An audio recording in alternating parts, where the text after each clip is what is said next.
Assalamualaikum warahmatullahi wabarakatuh. Perkenalkan, saya Nur Rahma. Jadi pada kesempatan kali ini saya akan membahas sedikit mengenai database relasional. Jadi database itu seperangkat koordinasi beberapa file data terpusat yang saling berhubungan yang disimpan dengan sedikit mungkin kelebihan data. Di sini ada elemen dasar hierarki data. Bisa kita simak bersama-sama ya teman-teman.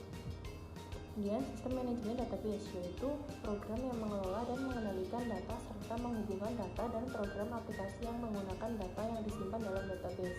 Kemudian sistem database yaitu database, DBMS, dan program aplikasi yang mengakses database melalui DBMS. Kemudian administrator database yaitu seseorang yang bertanggung jawab untuk mengkoordinasikan, mengendalikan, dan mengelola database.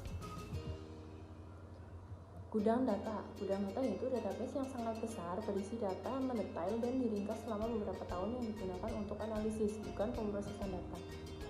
Business intelligence yaitu menganalisis data dalam jumlah yang besar untuk pembuatan keputusan strategis. Pemrosesan analytical online yaitu menggunakan beberapa query untuk menyelidiki hipotesis hubungan di antara data. Sedangkan penggalian data yaitu menggunakan analisis statistik yang canggih untuk menemukan hubungan yang tidak dihipotesiskan dalam data. Kemudian sistem database yaitu integrasi data, beberapa file induk digabungkan ke dalam kelompok data besar atas yang diakses oleh banyak program aplikasi. Contoh database karyawan yang menggabungkan file induk pengajian, personel, dan keterampilan kerja. Kemudian pembagian data yang terintegrasi lebih mudah dibagi dengan pengguna sah.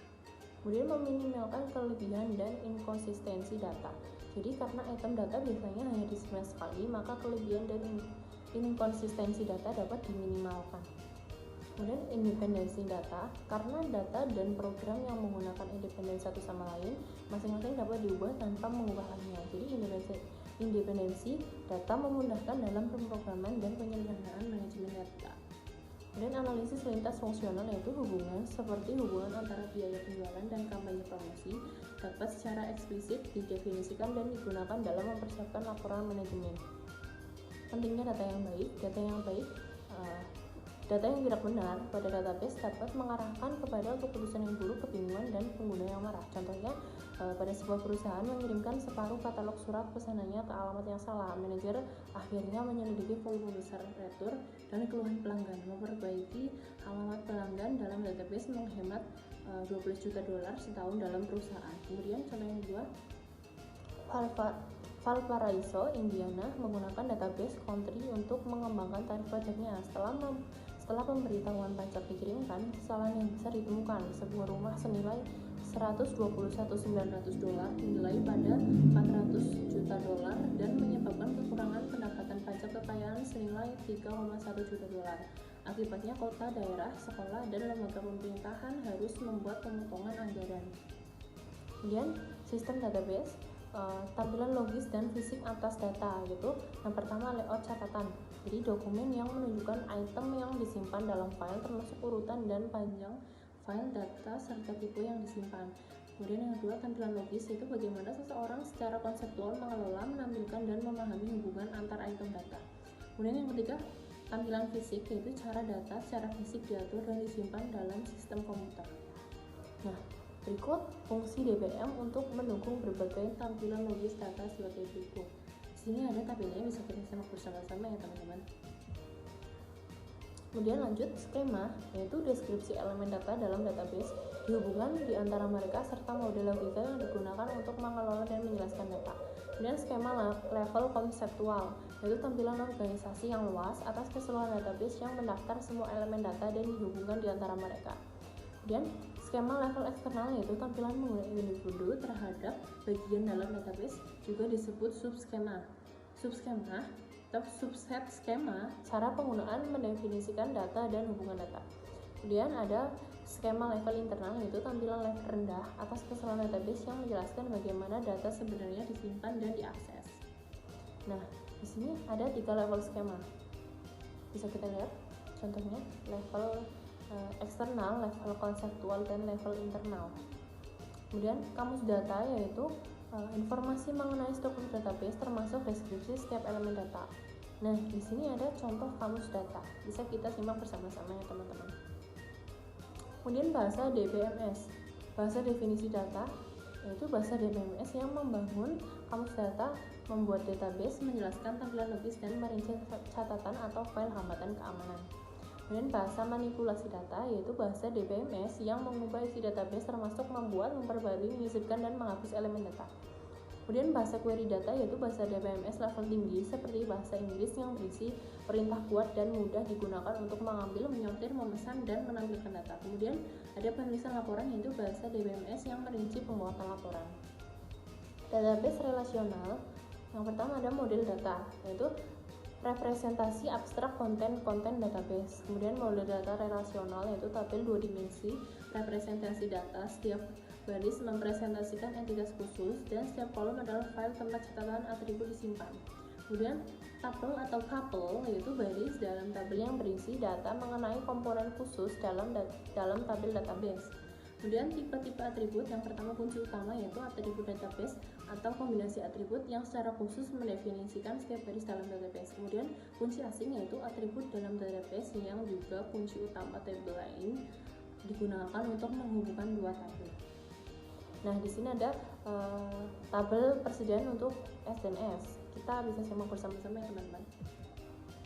Nah, dampak beberapa cara untuk menyimpan informasi database. Yang pertama, menyimpan semua data dalam satu tabel yang beragam.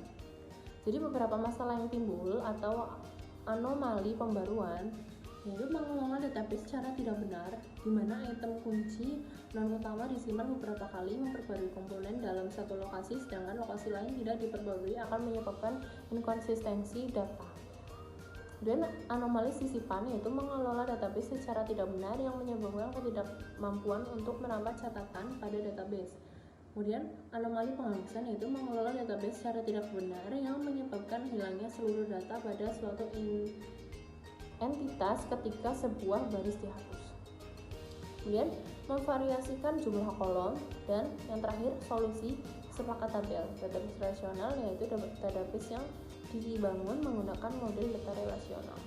Nah, di sini ada contoh menyimpan semua data dalam penjualan pada satu tabel yang sama. Bisa kita simak bersama-sama.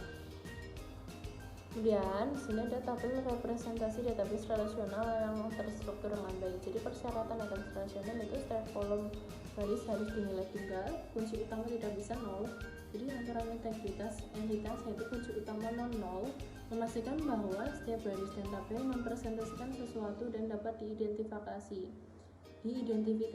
Kemudian kunci asing jika bukan nol harus memiliki nilai yang sesuai dengan nilai kunci utama pada tabel lainnya. Jadi aturan integrasi referensial yaitu kunci asing yang menghubungkan baris dalam satu tabel dengan baris pada tabel lainnya harus memiliki nilai kunci utama pada tabel lainnya. Kemudian yang terakhir, semua atribut non kunci dalam tabel harus menjelaskan karakteristik objek yang diidentifikasi berdasarkan kunci utama. Kemudian dua pendekatan untuk desain database yaitu yang pertama normalisasi yaitu mengikuti aturan pembuatan database untuk mendesain database relasional yang bebas dari anomali penghapusan, sisipan, dan pembaruan. Kemudian pemodelan data semantik yaitu menggunakan pengetahuan atas proses bisnis dan kebutuhan informasi untuk membuat sebuah diagram yang menunjukkan apa saja yang akan dimasukkan ke dalam normalisasi database kuno. Nah, di sini ada contoh tabel. Query 1 menjawab dua pertanyaan beberapa nomor faktur yang dibuat untuk semua penjualan yang dibuat untuk D dan siapa tenaga penjual untuk setiap penjualan. Kemudian query 2 menjawab pertanyaan berapa banyak televisi yang dijual di bulan Oktober. Query 3 menjawab pertanyaan siapa nama dan di mana alamat pelanggan yang membeli televisi pada bulan Oktober. Query 4 menjawab pertanyaan beberapa nomor faktur penjualan, tanggal, dan total faktur untuk penjualan bulan Oktober yang diatur dalam urutan berdasarkan jumlah total. Query 5 menjawab pertanyaan berapakah total penjualan berdasarkan tenaga penjual.